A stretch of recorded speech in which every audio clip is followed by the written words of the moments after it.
I'm John Hinkle, the senior pastor of First Presbyterian Church, located here on the corner of College and Spring in downtown Murfreesboro. It's a beautiful Saturday morning. If you've got time, come down. You need to go. If you're not going to the market on the square on Saturdays, you don't know what you're missing. And remember, with membership comes privilege. So park here, head to the square. It's a great thing, and I highly recommend it. What I also recommend is worshiping with us at First Presbyterian Church, and let's get on with the preview of our sermon. So we're finishing up this kind of three-part series where we have looked at Jocelyn Fisher's three of the most influential anthems in her life. These, someone said, are these her top three? And I think I may have said that. And the answer is no, but these are three that she kind of wanted to leave us with, right? And so we are looking at the anthem, This Is My Song. It's a great anthem. It's one that the choir sung before, as you can imagine. And what I love about this anthem, it starts out with the individual listening and recognizing the love we have for home. The love we have for where we live, but also recognizing that there are others in this world who love their home as much as we do. And this love that we have for home and for those we live with, comes to us from a God who loves us. And our text this morning, it reflects on this love. We're going to look at 1 John, meaning John's first letter to the ancient church, chapter 4, starting at verse 7. And I won't read it all, but I'll read this. Dear friends, let us love one another, for love comes from God.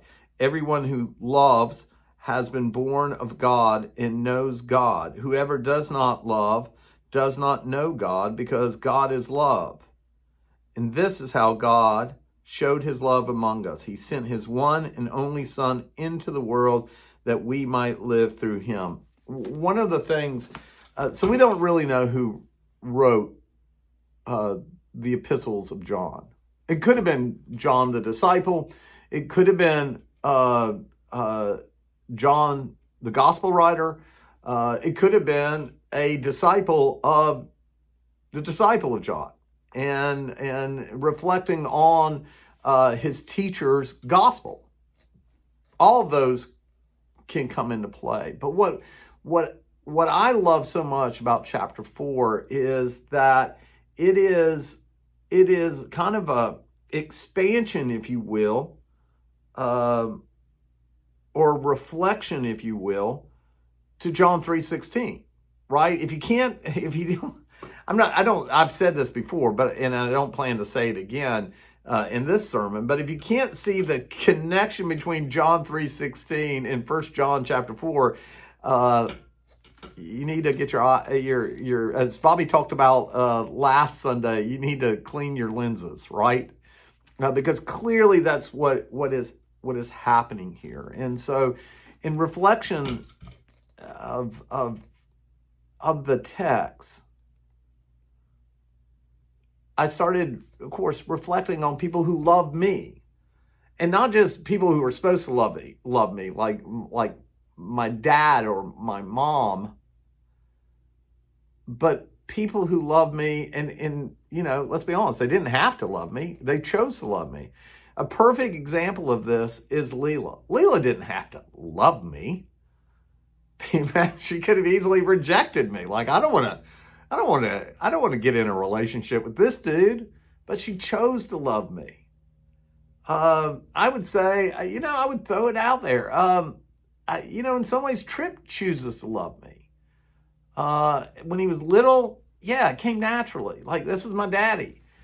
But man, I could have messed him up in such a way that he would say, I don't want to love that guy. He chooses to love me. We choose to love each other in this church. And let's be honest with you. Let's kind of be honest. Some of y'all, a little unlovable. There are some days, here, come closer.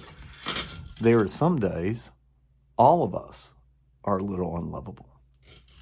So when we have somebody who loves us, and faults and all, when we have somebody who loves us, faults and all, man, that's something special.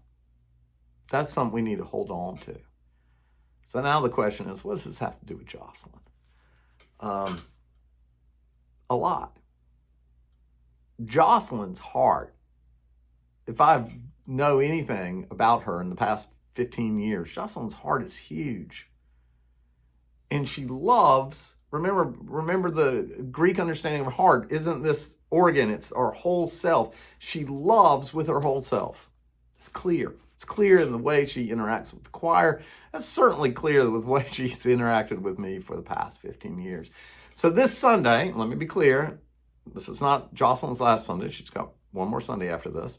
This is the Sunday we are honoring her because it's not Memorial Day weekend, and I want to make sure people are here. But this Sunday, as we recognize Jocelyn, that is what I hope this sermon does. It reflects on the love that Jocelyn has for all of us and how that love has been seen in her work. So I hope to see you this Sunday as we honor Jocelyn Fisher. And then shout out to all the super fans of Saturday Morning Preview. Glenn Emery, shout out. Love you. Barry, Melanie Ship. Melanie's a huge super fan. Will and Britton Fraley.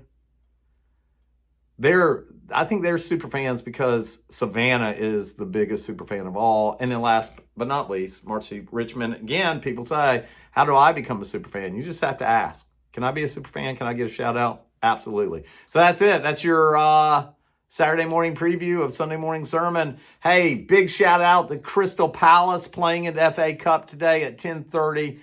So that's huge. And we'll talk to y'all later.